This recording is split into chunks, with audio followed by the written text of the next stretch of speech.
oh my god, what has happened to me? I've become part of that 3D craze that I hate so much. Even though it's incredibly easy for me to watch the 2D versions of things, I still feel the need to bitch about a gimmick that I don't even watch. Even the posters give me a fucking headache.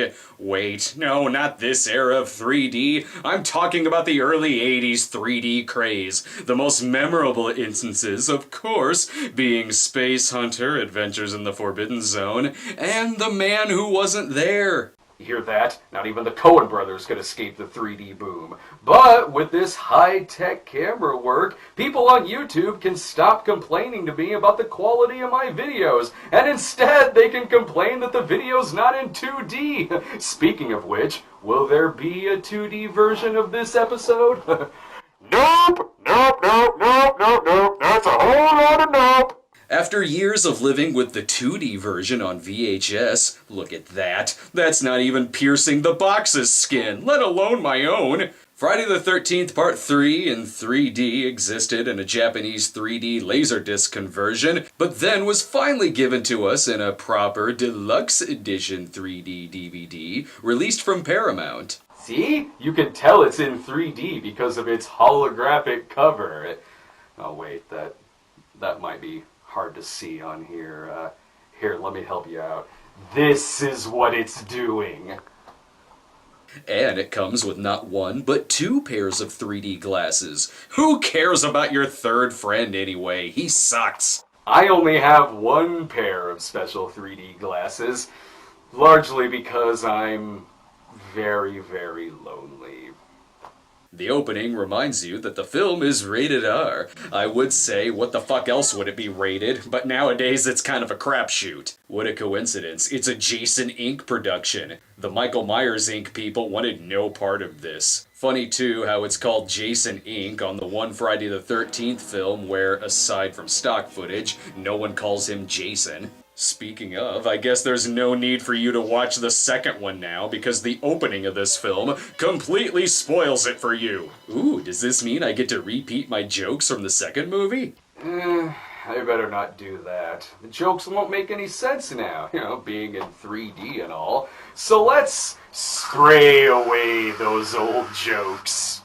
Well, maybe not, since the Part 2 footage is still in 2D. What's wrong? Couldn't spare an extra dime for a 3D conversion? This would look great with the actors looking like cardboard cutouts in front of a matte painting. Putting on this old sweater, she's about to encounter something scarier than a killer. Giant flesh-eating moths. I guess before we get to the Friday the 13th film, first we need to get rid of the killer from the town that dreaded sundown. And it's rather embarrassing that they interrupted Jason's mother during her black turtleneck beat poetry session. Oh, my mistake. That's not Jason's mom, that's Petula Clark. Wait a minute, this 20-something hot blonde thing isn't my mom? If you need someone hot to play a younger incarnation of a creepy old woman, I keep telling you, always go with Vera Farmiga. I sure hope she doesn't kill him, then we wouldn't have our third movie. Though they could go the Uli Lamo route and have this be the entire film.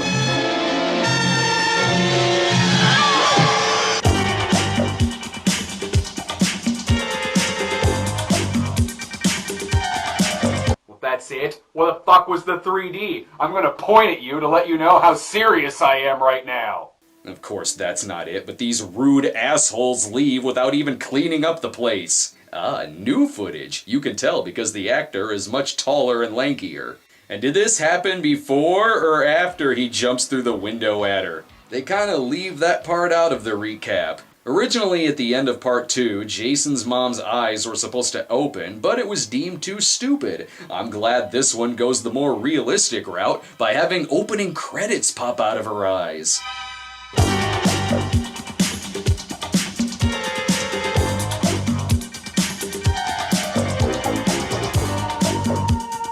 I'm not really sure why this part isn't in 3D, because it's one of the most popular 3D opening credits in history, but here, let me see if I can reenact it for you. Stoned Gremlin Productions presents The Cinema Snob. Wait, who is this guy playing Jason? I guess we can blame Ronnie Yu for it not being Kane Hodder. Hey, it's got a 3D supervisor, and if you're watching the 2D version, you probably think he's doing a shit job. Well, they got the 3D part of the title right, but since it's a day after part 2, I guess this is taking place on Saturday the 14th, though I can already vouch for the fact that this is a much better film than actual Saturday the 14th. We open with Bob of Bob's Burgers knocking over a pole so he can do this. Steady, easy, don't exactly want to hit the camera. Fuck, is the camera even on? Hang on, I'm too lazy to get up myself. Let me just turn the camera on here. Almost got it. Oh, never mind. It's on. As you can see, his wife is busy being a 24-year-old playing a 43-year-old. She better fix the TV as well. Friday the 13th Part 2 is on. A big mystery of Part 2 is whether or not Paul survives. And if you listen to the newscaster here talk about how many bodies were found, you should be able to find your answer. Problem is, I don't really care. Plus, this woman's got other things to worry about. Reports of cannibalism and sexual relation are still unconfirmed at this hour. Doing out there? Oh, isn't it obvious? He's out there being a much taller and much more hairless person. Speaking of which, it's nice that Jason stopped by the supercuts after leaving the events of the previous film. It helps him with his camouflage skills of standing right by people who don't even notice him. Meanwhile, in Harold Tries, time to try out this fish food. Ugh, did he really just eat that? Oh, I'm gonna enjoy killing this guy. They fly eggs. What did you think was in it? Well, could be worse. Could be sour cream and onion flavored, and they could be crickets. Oh, sorry, did I hit you with that? At least we get to witness the perks of running a store. It's all the free food. No one who shops here can count to a dozen anyway. Might as well take a donut. His wife gets so pissed that she puts the half-eaten donut back on the shelf. And that's not the only safety concern I have for this store. Ah, snakes on strings! Come on, you can come up with a much more adorable animal than that.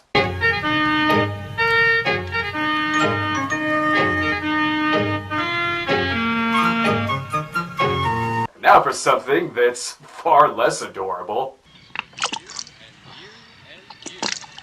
You know, I'm sort of glad that not everything in this movie is thrown at the camera, and Pepsi paid good money to put Coke next to the guy taking a shit. This guy's lifespan can't be that long anyway. Jason could really just leave him alone. Given Harold's diet, that wasn't the worst thing to happen to his heart. The wife is either looking for her husband or other 3D animals.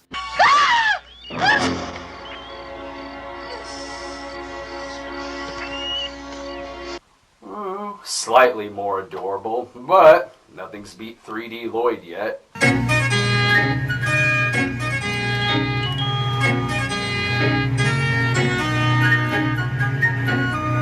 Oh, good job, kid. You're picking the most inconvenient way to hold a baseball bat.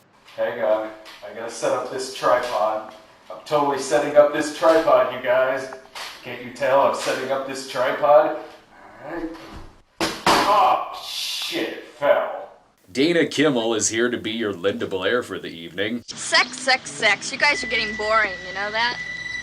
What would a weekend in the country be without sex? Well, first of all, you'd be the movie's survivor. Holy shit, and they brought along one of the killer girls from Last House on Dead End Street. Ah! God damn it, Shirley. Why do you always have to be such an asshole? Hey, come on. We wouldn't have classic Shelley if he didn't do things that were totally classic Shelley. Well, who else is gonna get murdered with us this weekend? She is not going. What are they saying, huh? This is an American slasher film. We speak stupid teenager. Which one's my date? Hi. You're Shelley? Sorry. Don't apologize, you're one of the most lovable characters in the series. Oh, and they brought along stoners, too. Not that it seems like they'd ever hang out together, but because smoke looks really cool in 3D. Well, what about the others in the group?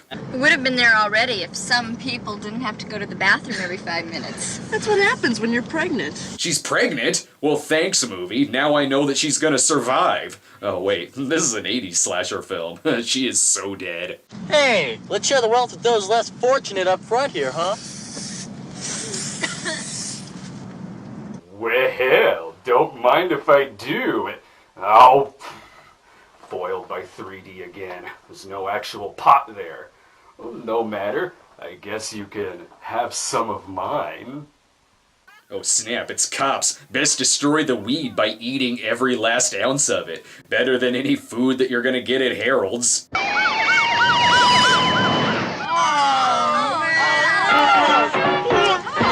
Well, look at it like this. You're gonna have a fantastic buzz for the rest of the film, and if not, well, here's some secondhand for you.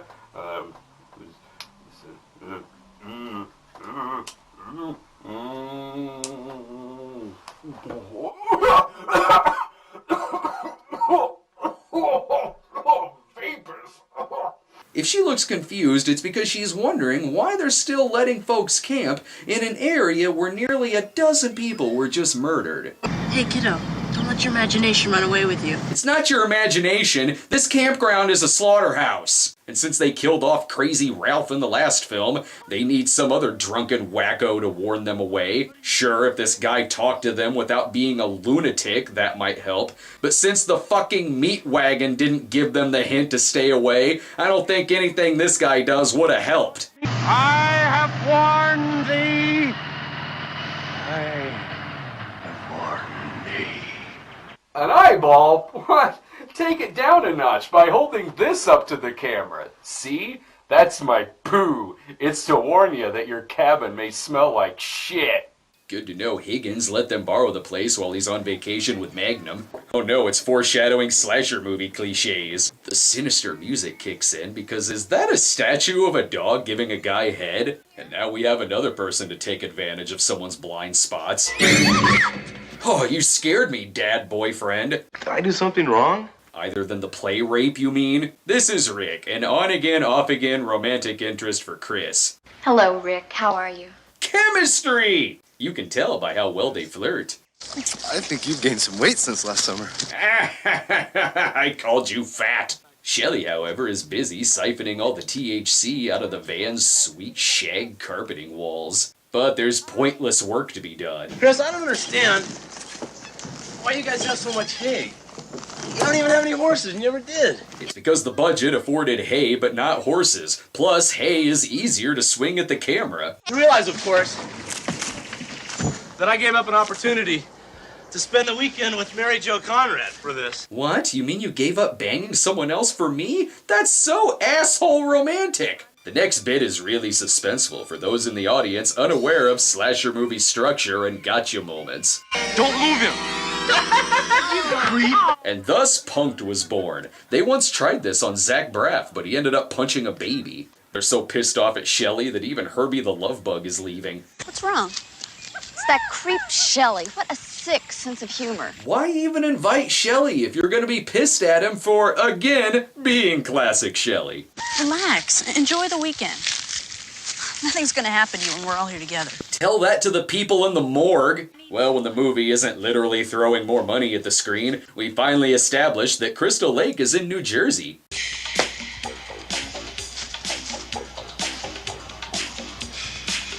Excuse me, but I believe that's my wallet. Hear that music? They had to go to this store. It was the only one around playing the soundtrack to Friday the 13th Part 3, even if there are evil bikers. Make a wish. I wish I had no bones. At least after this, the bikers will have similar stories to exchange with the biker gang from Pee-wee's Big Adventure. That's honestly a really cool effect. In fact, I'm surprised I haven't done the old punching the fist through the window shot myself. Oh, shoot. Fuck! That's okay, at least Shelley is a badass. I did it! I did it! I did it! Did I do it? Yes, you did it. You were great. That was great! So far, this is turning into my favorite Seth Rogen comedy. Maybe it's because in this one, he's not acting opposite someone more unlikable than a serial killer. And the 3D is an added bonus. This is all the exercise I need. That was close. Hey, you better watch out with that thing. You know, 3D movies often do a fantastic job of treating their audience like a house cat. Boy, is Rick gonna be mad about his car. That's it. I've had it. I mean, I thought it would be a good idea for us to spend some time together, but this is a little more than I bargained for. You know, it could be worse, Rick. You could be one of the several people killed last night. Stay with me. Why should I? Oh, you've already proven that you're not gonna have sex with me. Aw, you mean you're not gonna take the movie's crew members with you either? Harsh! It's a way to leave these lovebirds alone. Let's go for a swim. I don't know. Oh, come on. We'll be all alone and do whatever we want. Nobody will see. Sounds disgusting. Let's go. I'll grab a couple of towels. I'll see you down there. Boy, that's a lot of setup for a skinny dipping scene that they don't even show. The movie's busy being ultra sexy with these dirty bikers wanting to set fire to the barn. Better be careful though, that guy from Deathstalker is right behind you. From her face, this barn is really exciting for people who have never seen a canteen before. Hey! Well, you gotta give them this, at least they're being really sneaky about their evil plan. Ooh, a yellow bandana on the arm. That means he has a yellow bandana on the arm. Hang on, I haven't felt like this movie has poked my eyes out in a while.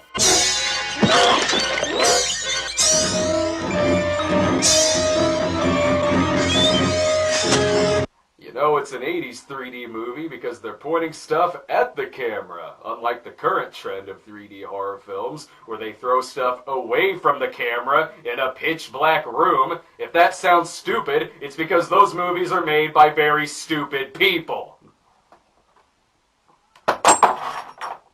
I'm sure this guy will be safe. He seems like a badass.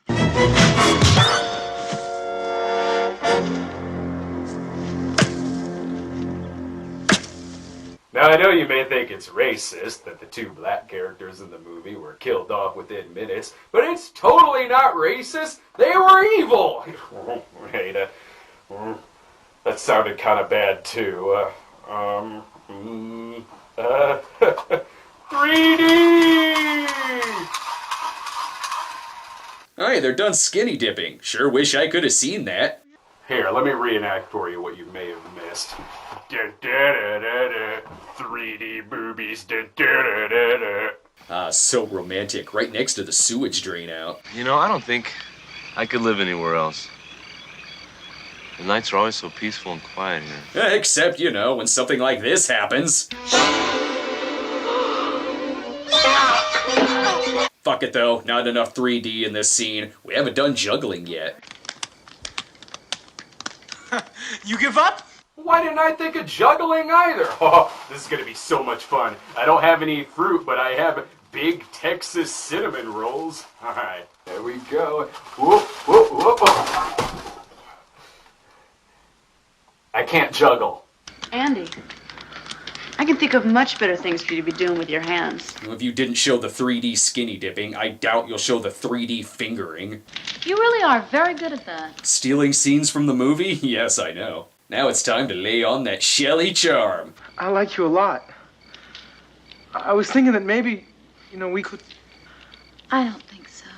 Oh, come on, give him a break. He's gonna be dead soon. It's her loss anyway. After all, Shelley did later become an extremely successful lawyer, as well as a winning game show contestant. Jason could kill him now, but even he wants there to be more Shelley in this movie. I guess someone's getting laid, though. Well, first we take our clothes off, and then you get on top of me, or I could get on top of you. I know how to do it. I mean, how do we do it in the hammock? Isn't it obvious? It's a hammock. You do it in the ass. Chris, meanwhile, relays the story to Rick about why she's been so edgy, which has to do with a run-in that she had with Jason years prior.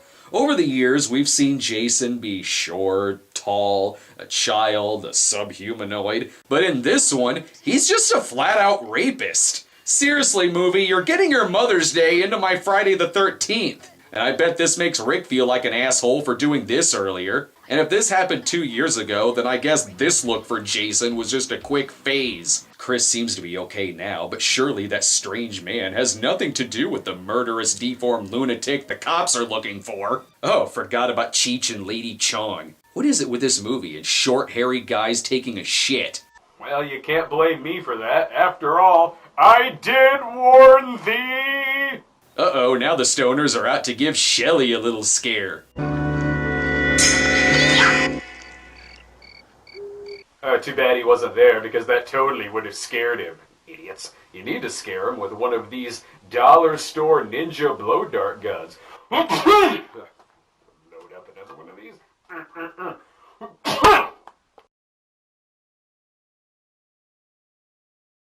As you can see, Shelley takes advantage of the fact that unless you're standing directly in front of them, no one will see you coming. I just want you to like me. I do like you. But not when you act like a jerk. By jerk, I believe you mean hilarious. Being a jerk is better than being a nothing. I never said you were nothing. You don't have to say it. I could tell. Boo! I don't like it when old slasher movies make me feel feelings for the characters. They all need to be two-dimensional jerkweeds like in current slasher films. That makes for good viewing, right? Shelley's gotta go in the barn because Jason can't go around being shielded by clever camera work forever, and he sure as shit isn't gonna steal Shelley's wetsuit.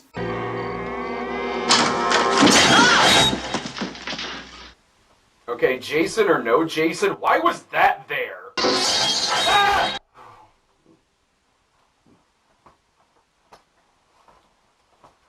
Hey, that's a pretty good look for Jason. He should stick with it. Hey, I dropped your wallet. I'm sorry. Does the mask even matter? Because people will just think that Jason is another person, even if they look nothing alike. Hey, now cut that out right now. That's not funny.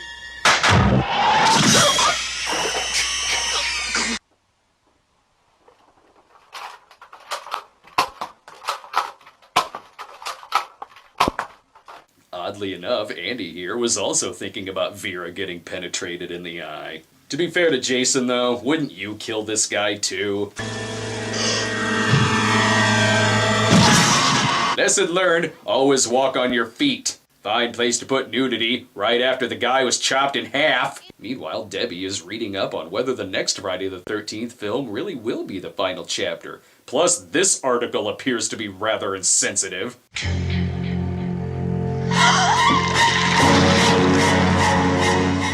I'm sure the baby's fine. Let's celebrate with the new parents.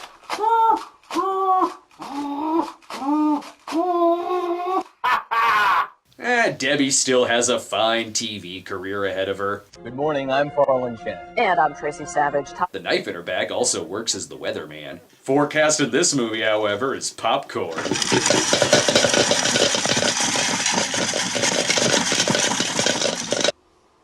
Well, that seemed gratuitous.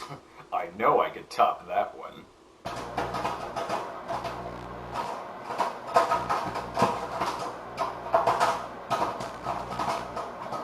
Ah, perfect. See, much more convenient way to make popcorn. Fuck. In the basement, Cheeseburger in Paradise here makes the horrible mistake of asking the wrong guy for a light. He lit up so much, at least the coroner will get a contact high. Also, given my love for Shelley, since it didn't show him getting his throat cut, I'm going to assume he's faking it again, and that Shelley lived happily ever after. At least I'm more convincing in my love for Shelley than she is. Andy! Debbie! Shelley's dead! Oh no, you can't go out there, the wind might get you.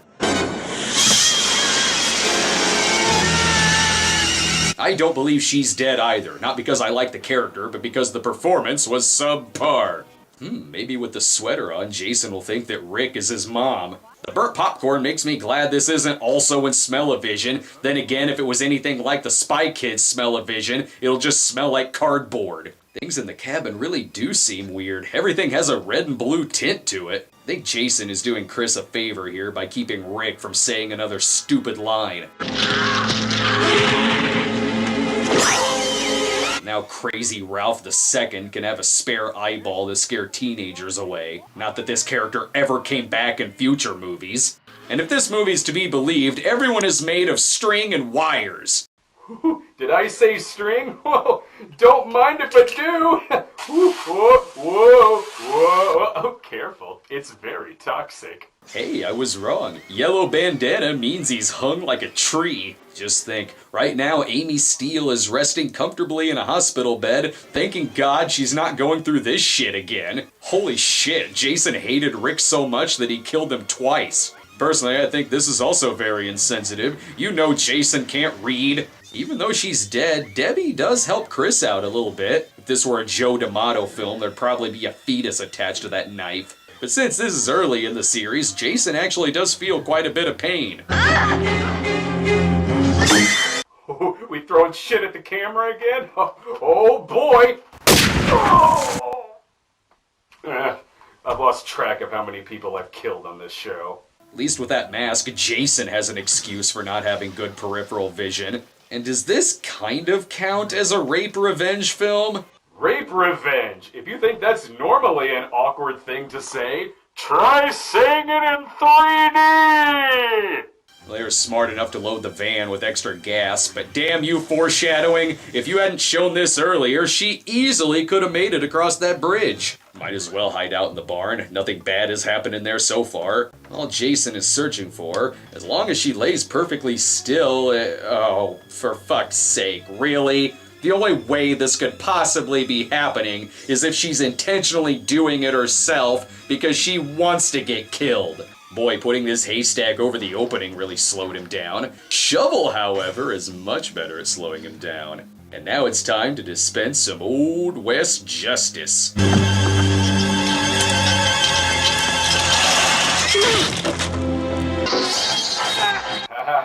I saw you coming this time.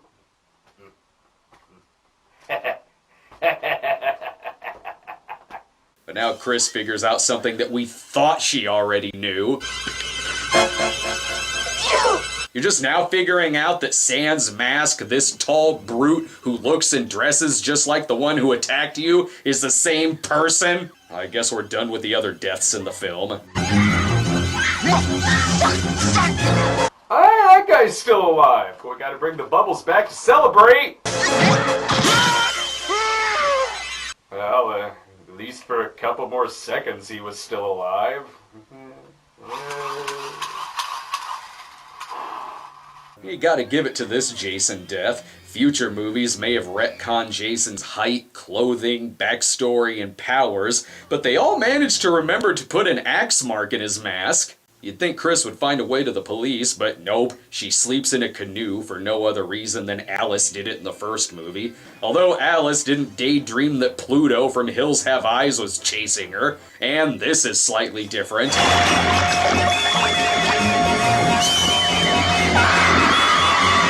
Shelly, I swear, if this is another one of your tricks. I take it this is a dream because it's never addressed in the other sequels, and how did she get her head back? Plus, how would Chris even know what Jason's mom looks like? She doesn't even know Jason's name.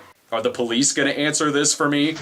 Looks like she's the only one left alive. Damn, Jim, maybe we should have blocked this area off until we found the killer. I think the alternate ending with Chris being decapitated made more sense.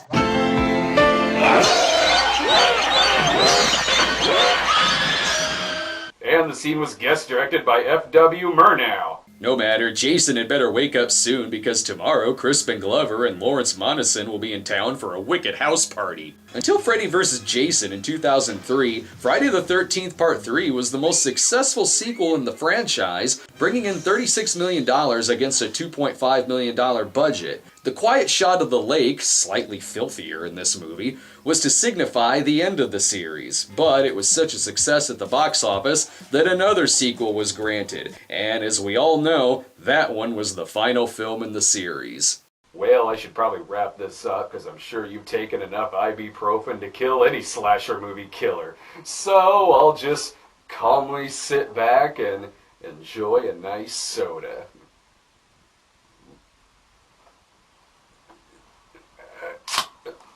Well, That was anticlimactic.